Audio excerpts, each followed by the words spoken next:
කොහොමද?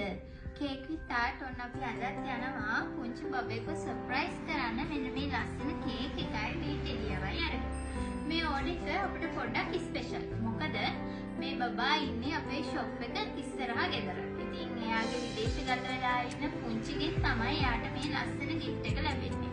ඉතින් අපි ගිහින් බලමු කොහොමද මේ බබා සර්ප්‍රයිස් වෙන්නේ කියලා.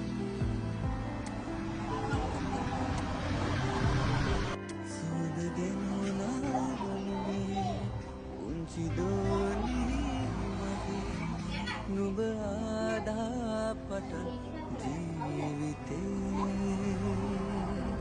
සිනාහඬකින් නුඹේ උරුකලේ පිරේ මල්පිපේ වාදිවි ගමනේ ඉතින් ඔයාලටත් ඔයාලගේ ආදරණීයන් මේ වගේ සර්ප්‍රයිස් කරන්න ඕන නම් කේක් විත් ආර්ට් අපිට කතා කරන්න.